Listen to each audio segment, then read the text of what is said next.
जय हिंद दोस्तों। Welcome back to our YouTube channel inside GS. तो दोस्तों लास्ट क्लास में अपन ने न्यूट्रिशन कंप्लीट कर लिया था। आज की क्लास में अपन ब्लड करेंगे, क्योंकि ब्लड बहुत इंपॉर्टेंट है अपनी बॉडी में, सारा काम यही करता है।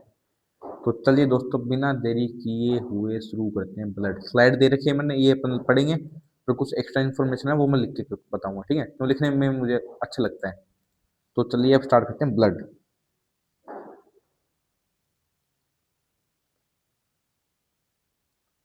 ब्लड एक मिनट ढंग से लिखता हूँ थोड़ा। Blood blood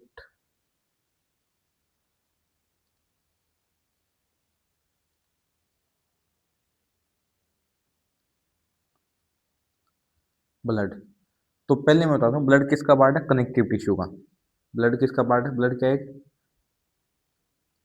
connective tissue.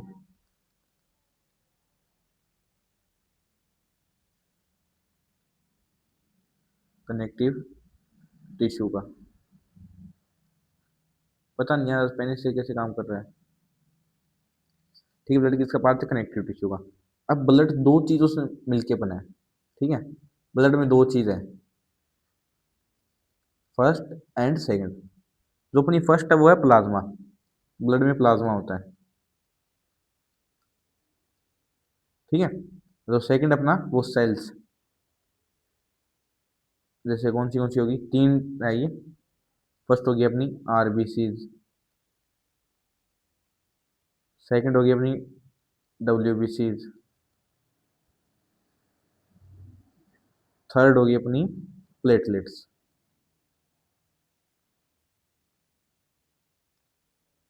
Platelets, ठीक है? तो पहली बात करते हैं अपन, प्लाज्मा करते हैं, ठीक है? तो प्लाज्मा क्या है कि जैसे मान लो ब्लड अपना 100%, ठीक है? इसमें से 55% और 45% डिवाइड कर लिया अपन। तो 55% वो अपना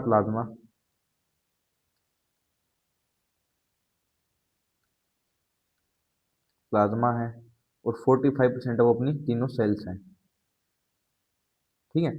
तो अब अपन बात करते हैं प्लाज्मा की। अब बात करते हैं अपन प्लाज्मा की। प्लाज्मा की, ठीक है? तो प्लाज्मा है ना, प्लाज्मा में 90% क्या? वाटर। जो प्लाज्मा है ना उसका 90% इसमें क्या है? वाटर, ठीक है? दूसरी बात, इसमें तीन टाइप के प्रोटीन पाए जाते हैं। तीन टाइप के प्रोटीन पाए जाते हैं प्लाज्मा के अंदर। पहला कौन सा है? एल्बुमिन। पहला कौन सा है? एल्बुमिन। दूसरा ग्लोबुलिन्स।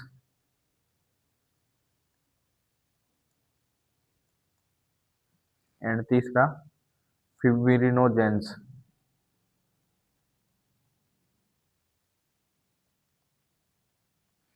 फिब्रिनोजेंस,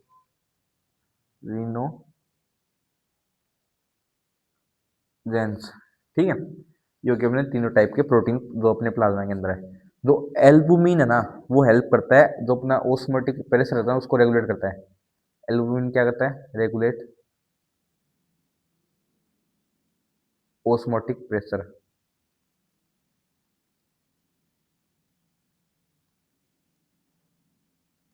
osmotic pressure. सॉरी यार लिखा नहीं जा रहा ढंग से, पता नहीं पेन में दिक्कत अपनी। कोई ना, मैं इसकी अलग से पीपीटी बना के भेज दूंगा, ठीक है? ग्रुप में टेलीग्राम पे। तो जो अपना एल्बुमिन है ना, ये 60% है तीनों प्रोटीन में से। मान लो तीन ये प्लाज्मा के अंदर 100% प्रोटीन है मान लो कोई, तो उसमें 60% एल्बुमिन अपना। सेकंड अपना ग्लोबुलिन। ग्लोबुलिन क्या करता है? ये इसका काम है डिफेंस का, मतलब डिफेंस मैकेनिज्म है इसके अंदर। क्या है इसके अंदर? Defence mechanism. ये अपना है 35%, ठीक है? इसके बाद में आता है फिब्रोजेंस। ये काम करता है ब्लड क्लोटिंग में। मतलब कहीं चोट लग गई, तो ब्लड ज़्यादा ना पाए उसको क्लोट करने में ये काम करता है ब्लड क्लोटिंग में। ये कितना परसेंट है? 4%। ये देख लिया अपने प्लाज्मा के अंदर, क्या देख लिया? 90% वाटर है प्लाज्मा के अंदर, 3 प्रोटीन पाए जाते हैं और कुछ मिनरल्स पाए जाते हैं प्लाज्मा के अंदर स्मॉल अमाउंट में। ठीक है, कौन सी मिनरल्स है वो?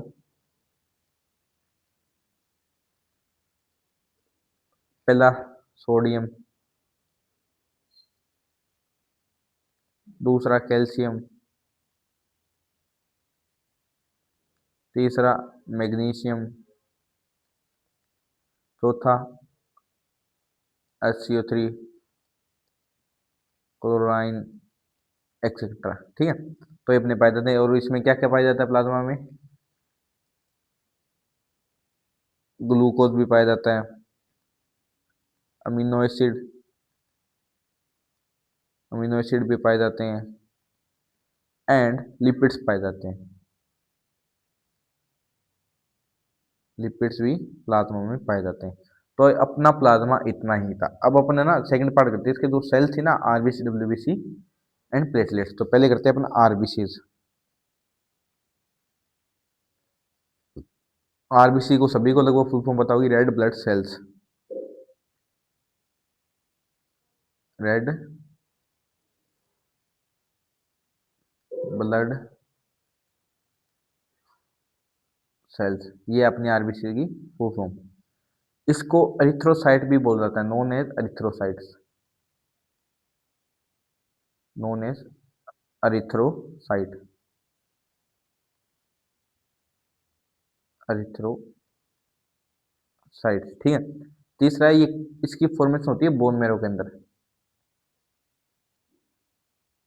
Formation in bone marrow, bone marrow के अंदर इसकी फॉर्मेशन होती है। ठीक है, नेक्स्ट ये है कि इसमें न्यूक्लियस होता ही नहीं, न्यूक्लियस इसमें एब्सेंट होता है। न्यूक्लियस इसमें क्या होता है? इसमें न्यूक्लियस एब्सेंट होता है। ठीक है, इसकी शेप होती है biconcave, biconcave shape होती है इसकी। इसका रेड कलर होता है, रेड कलर होता है इसमें अंदर किसके कारण? हीमोग्लोबिन के कारण। इसमें क्या प्रेजेंट होता है? हेमोग्लोबिन, हेमोग्लोबिन प्रेजेंट होता है इसके अंदर। ठीक है, इसमें हेमोग्लोबिन के अंदर आयरन होता है, इसलिए इसका कलर रेड होता है। हेमोग्लोबिन कितना होता है? 12 से 16 ग्राम पर 100 ml, 16 ग्राम पर 100 ml हेमोग्लोबिन होता है। ठीक है, तीसरी अगली बात, इसकी जो लाइफ स्पेन है ना वो 120 दिन है। इसका जो लाइफ है ना, लाइफ स्पेन, लाइफ स्पेन कितना है इसका? 120 दिन। नंबर कितना है इसका एक हेल्दी बॉडी में? 5 मिलियन आरबीसी होती है एक हेल्दी बॉडी में। ठीक है, जो अपना सप्लीन है ना, सप्लीन, उसको बोलते हैं ग्रेवयार्ड ऑफ आरबीसीज। ठीक है, ये अपने लेफ्ट अपर पार्ट में होता है बॉडी के, स्टमक के पीछे होता है और ये डैमेज आरबीसी को हटाने का काम करता है। इसको क्या बोलते हैं? Graveyard of RBCs, graveyard of RBCs. ठीक है, तो ये अपना आरबीसी कंप्लीट हो गया। अब करते हैं अपन डब्ल्यूबीसी। डब्ल्यूबीसी की फुल फॉर्म क्या है? वाइट ब्लड सेल्स, डब्ल्यूबीसी क्या होगी? White blood cells. इसको ल्यूकोसाइट भी बोला जाता है, नोन एज ल्यूकोसाइट, ल्यूकोसाइट। इसमें न्यूक्लियस होता है, दो टाइप की होती है डब्ल्यूबीसी, ग्रेनुलोसाइट्स, एग्रेनुलोसाइट। मैं बस हेडिंग हेडिंग लिख देता हूँ, बाकी नोट्स भेज दूंगा, मैं बोल के समझा दूंगा आपको। ठीक है, दो टाइप का होता है ये, granulocyte, granulocyte granulocytes and agranulocyte sites, ठीक है। तो ग्रेनुलोसाइट होता है ना, वो तीन टाइप का होता है। कौन सा? न्यूट्रोफिल। ये अपना तीन टाइप का होता है। कौन सा? Neutrophil, basophil, eosinophil. जो न्यूट्रोफिल है ना, वो सबसे ज्यादा होता है डब्ल्यूबीसी के अंदर, ठीक है। इस ये सबसे ज्यादा है डब्ल्यूबीसी के अंदर, लगभग 60 से 65%। और ये काम करता है फॉरेन मटेरियल को मारने का। सेकंड अपना बेसोफिल। बेसोफिल क्या करता है? सीक्रेट करता है हिस्टामाइन, हेपारिन, सेरोटोनिन, जो किस में काम करते हैं? ब्लड कोगुलेशन, एंटी कोगुलेशन में हेल्प करते हैं। ठीक है, किस में हेल्प करते हैं? एंटी कोगुलेशन में। और जो ये तीनों ना, हिपारिन, हिस्टामाइन, सेरोटोनिन, ये न्यूरोट्रांसमीटर का काम भी करते हैं। और सेरोटोनिन का वर्क है न्यूरोट्रांसमीटर का, ये मूड रेगुलेशन में भी काम करता है। इसका रोल कहाँ कहाँ होता है? गट में होता है, सेंट्रल नर्वस सिस्टम में होता है, और सेल मल्टीप्लिकेशन के अंदर होता है। तीसरा टाइप अपना ओसिनोफिल, जो कि रेजिस्ट करता है इन्फेक्शन को, एलर्जी को रोकने का काम करता है। ये लगभग 2 से 3% होता है। तो ग्रेनुलोसाइड के अपने तीन टाइप पढ़ लिए, न्यूट्रोफिल, बेसोफिल, ओइसोनोफिल। इसके बाद में डब्ल्यूबीसी का सेकंड टाइप है एग्रेनुलोसाइट, जो कि दो टाइप का होता है, लिम्फोसाइट, मोनोसाइट। अब लिम्फोसाइट है ना अपना, वो भी आके दो टाइप का होता है, टी लिम्फोसाइट, बी लिम्फोसाइट। अब टी लिम्फोसाइट क्या करता है? तो ये अपने को इम्यून रिस्पॉन्स देता है। और बी लिम्फोसाइट क्या करता है? एंटीबॉडीज बनाता है। तो टी लिम्फोसाइट क्या करता है? बी लिम्फोसाइट को हेल्प करता है एंटीबॉडीज को बनाने में। अब ए ग्रेनुलोसाइट का सेकंड पार्ट है मोनोसाइट। मोनोसाइट क्या करता है? फॉरेन मटेरियल को मारता है। ये फैगोसाइटिक सेल होती है। तो न्यूट्रोफिल और मोनोसाइट को मिला ले तो इन दोनों को बोला जाता है फैगोसाइट। फैगोसाइट क्या है? न्यूट्रोफिल एंड मोनोसाइट, ठीक है। तो दो तीन क्वेश्चन पूछे जाते हैं इसमें कि सबसे कम डब्ल्यूबीसी कौन सी है। ये क्वेश्चन आया हुआ है, वो है बेसोफिल, जो कि 0.5 से 1% के बीच तक है। स्मॉलेस्ट डब्ल्यूबीसी कौन सी, ये भी पूछा था, लिम्फोसाइट एंड बेसोफिल, ठीक है। अब अपना आरबीसी हो गया, डब्ल्यूबीसी हो गया। थर्ड आता है प्लेटलेट्स। प्लेटलेट्स को बोला जाता है thrombocyte, platelets also known as thrombocyte. इनमें भी न्यूक्लियस नहीं होता। इनका मेन काम क्या है? ब्लड क्लोटिंग का। ये भी बोन मेरो के अंदर बनी होती है, made in bone marrow from layer cells called mega karyocytes. ये मतलब इनको मेगा कैरियोसाइट्स बनाता है। अब प्लेटलेट्स क्या है कि एक थ्रोम्बोप्लास्टी नाम का एंजाइम रिलीज करती है, जो कि हेल्प करता है ब्लड क्लोटिंग में। एक हेल्दी बॉडी में प्लेटलेट्स की कुल संख्या होती है 1.4 टू 3.5 लीटर। अब किसी को डेंगू हो गया, डेंगू कौन कौन करता है? वायरस। तो डेंगू सबसे पहले क्या करता है कि जो अपनी बॉडी में प्लेटलेट्स है ना, उनके नंबर को कम कर देता है डेंगू। तो ये दोस्तों अपना पूरा ब्लड कंप्लीट हो गया। इतना ही था अपना ब्लड। मैं एक बार रिवाइज कर देता हूँ। देखो ब्लड क्या है? ब्लड में दो टाइप है। ब्लड का कंपोजिशन क्या है? Sales and plasma.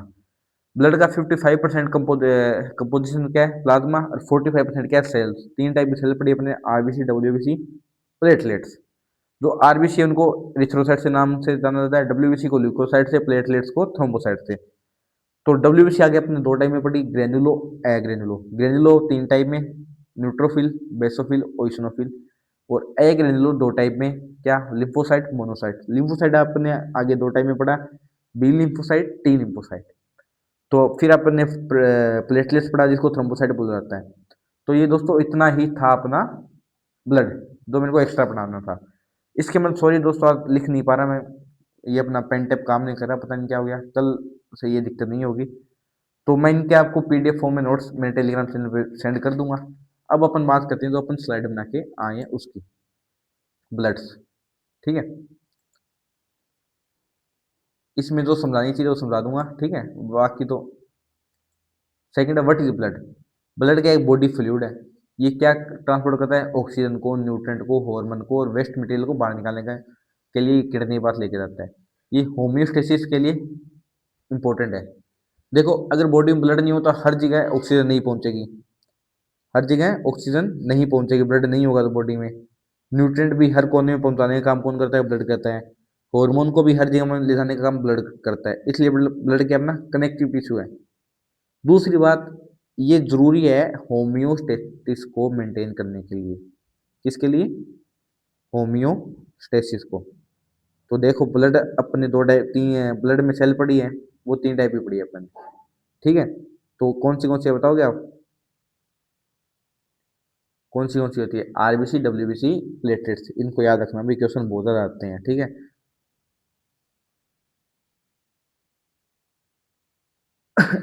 होम्योस्टेसिस क्या होता है कि कैसे समझाऊं मैं? एग्जाम्पल लेने दो।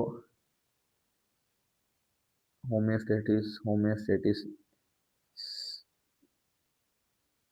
होम्योस्टेसिस, हाँ।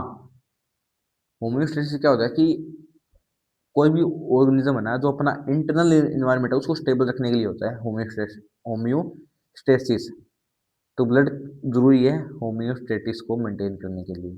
ठीक है, कोई दिक्कत नहीं। देखो अपने कंपोनेंट पढ़ा था, WBC, RBC, platelet, plasma. WBC क्या करती है? ऑक्सीजन को लेके जाती है। आरबीसी क्या करती है? ऑक्सीजन को कैरी करती है। डब्ल्यूबीसी क्या करती है? इन्फेक्शन से लड़ती है। प्लेटलेट्स क्लोटिंग में हेल्प करती है। प्लाज्मा क्या? लिक्विड पोर्शन है जिसमें न्यूट्रिएंट होते हैं। ठीक है। तो अब फंक्शन क्या है ब्लड का? ट्रांसपोर्टेशन का, टेम्परेचर और पीएच का रेगुलेशन करने का, अब protection via immunity and clotting, ये भी इजी है। ब्लड ग्रुप कौन से होते हैं? मेजर ब्लड ग्रुप चार अपने, ए, बी, ए बी, ओ। इनमें आर एस फैक्टर क्या होता है? पॉजिटिव और नेगेटिव। ये ट्रांसफ्यूजन करते हैं ना, पर ब्लड एक दूसरे को प्रोवाइड कराते हैं, तो ये चीज देखी जाती है। ब्लड ग्रुप पे मैं बड़ी ऐसी वीडियो लेके आऊंगा, 5 मिनट की सीरीज में, 2 मिनट की सीरीज में, तो वहाँ करेंगे अपन, ब्लड ग्रुप भी करेंगे, वाइटामिन भी करेंगे अलग से। और मैंने क्या बताया था आपको, वो डिजीज भी बताई थी, वो भी करेंगे। इमेजिन फैक्ट करेंगे ह्यूमन बॉडी के बारे में। इंटरेस्टिंग फैक्ट, ह्यूमन बॉडी में लगभग 5 लीटर ऑफ ब्लड होते हैं। मतलब एक ह्यूमन बॉडी में टोटल ब्लड कितना होता है? 5 लीटर। और अपना हार्ट कितना ब्लड पंप करता है? 7500 लीटर रोजाना। मतलब हार्ट का काम होता है ब्लड पंपिंग करना, पूरी बॉडी में ब्लड पहुंचाना। तो हार्ट रोजाना 7500 लीटर ब्लड पहुंचाता है। अब आप दो, सिर्फ 5 लीटर ब्लड बताया आपने, तो भाई कहीं ब्लड जाता होगा बॉडी में, कहीं से वापस भी आता होगा ना। तो मतलब वो टोटल 7500 लीटर ब्लड पंप करता है वो तो वही 5 लीटर, पर उसको 7500 बार पंप करता है। ठीक है, मतलब 7500 लीटर पंप करता है ब्लड डेली। ये अपना फैक्ट है, इंपॉर्टेंट, पूछा भी जाता है जैसे। ये वनडे एग्जाम में आते हैं, स्टेट एग्जाम में, यूपी जैसे स्टैंडर्ड लेवल के एग्जाम में नहीं आते हैं। तो दोस्तों यहाँ अपना ब्लड कंप्लीट। बाकी मैं पीवाई क्यू तैयार कर रहा हूँ दोस्तों, माफी चाहूंगा, मैंने आपको बोला था कि इसके बाद सेलर टिश्यू के ऊपर पीवाई क्यू करेंगे, पर पीवाई क्यू मैं तैयार कर रहा हूँ। हो सकता है मैं पूरी बायोलॉजी के पीवाई क्यू की एक सीरीज लेके आऊँ, मतलब 3-4 वीडियो डालूंगा पीवाई क्यू की। उसमें अपन पी बायोलॉजी के जो भी क्वेश्चन है ना, सीडीएस में, एनडीए में, वो सारे करेंगे, पर लेके जरूर आऊंगा। और आप रिवाइज करते रहना साथ के साथ। और जो सीरीज लेके ना 2 मिनट की, 5 मिनट की, वो भी बहुत इंपॉर्टेंट है, वो जरूर देखना। ठीक है। तीसरी बात, अपन बायोलॉजी कंप्लीट करने के बाद बायोलॉजी की मैराथन क्लास भी लेके आएंगे, एक क्लास या 2 क्लास में पूरी बायोलॉजी कंप्लीट, लगभग 5-6 घंटे में पूरी बायोलॉजी कंप्लीट। तो चलिए दोस्तों, आज इतना ही पढ़ेंगे। जय हिंद। कल तक आप रिवाइज करते रहिए, कल अपन नया टॉपिक लेके आएंगे। ठीक है, चलो जय हिंद। पढ़ते रहना, रिवाइज करते रहना अभी।